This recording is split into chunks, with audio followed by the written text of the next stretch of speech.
ಇಲ್ಲಿರೋ ಪಾನಿಪುರಿ ಮಸಾಲೆ ಪುರಿಗೆಲ್ಲ ಏನು ಡಿಮ್ಯಾಂಡ್ ಗುರು.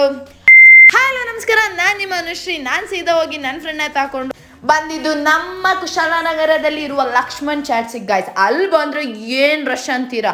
ಅದಕ್ಕೆ ನಾವೇನು ಮಾಡಿದ್ವಿ, ಅದ್ರ ಪಕ್ಕದಲ್ಲಿರೋ Sahara arts and craft shopping ಫೆಸ್ಟಿವಲ್ಲಿಗೆ ಹೋದ್ವಿ ಗಾಯ್ಸ್. ಅದು ಏನಕ್ಕೆ ಹೋದ್ವಿ ಅಂತ ನಿಜವಾಗ್ಲೂ ಗೊತ್ತಿಲ್ಲ. ಅಲ್ಲಿ ರಶಲ್ಲಿ ವೆಯ್ಟ್ ಮಾಡೋಕ್ಕಿಂತ ಅಟ್ಲೀಸ್ಟ್ ಒಂದು ರೌಂಡ್ ಹಾಕೊಂಡಿದ್ರು ಒಳಗಡೆ ಅಂತ ಹೇಳಿ ಬಂದ್ವಿ. ಇಲ್ಲಿ ಏನೆಲ್ಲೋ hand crafts, handlooms, craft items ಮತ್ತು ಕ್ಲಚರ್ಸ್ ಅದು ಅಂಥವೆಲ್ಲ ಏನೆಲ್ಲೋ ಇತ್ತು ಗೈಸ್, ಬಟ್ಟೆ ಅದೆಲ್ಲ. ಅದಾದ್ಮೇಲೆ ಸೀದಾ ಬಂದು ನೋಡಿದ್ರೆ ರಶ್ ಕಡಿಮೆ ಇತ್ತು.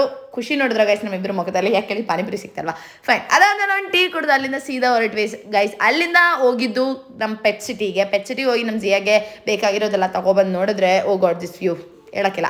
ಅದಾದಮೇಲೆ ನನ್ನ ಫ್ರೆಂಡ್ ಫುಲ್ ರೆಸಲ್ಯೂಷನ್ ಹೋಗಿ ಏನೆಲ್ಲೋ ಡೈರಿಯೆಲ್ಲ ಇಸ್ಕೊಂಡು ಸೀದಾ ಅವಳ ಕರ್ಕೊಂಡೋಗಿ ಅವಳ ಮನೆ ಹತ್ರ ಡ್ರಾಪ್ ಮಾಡಿ ಸೀದಾ ಬಂದಿದ್ದು ನಮ್ಮ ಮನೆಗೆ ಬಂದರೆ ಜಿಯಾ ನೋಡಿ ಯಾವ ಥರ ಆಡ್ತಿದ್ದಾಳೆ ಅಂತ. ಇವಳು ಏನಕ್ಕೆ ಈ ಥರ ಆಡ್ತಿದ್ದಾಳೆ ಅಂದರೆ ನನ್ನ ಕೈಲಿರೋ ಕವರ್ಗೋಸ್ಕರ ಇಷ್ಟು ಡ್ರಾಮಾ ಆಡ್ತಿರೋದು. ಸೊ ಗೈಸ್, ಇಲ್ಲಿಗೆ ನಾನು ಮಿನಿ ವ್ಲಾಗ್ನ ಎಂಡ್ ಮಾಡ್ತಿದ್ದೀನಿ.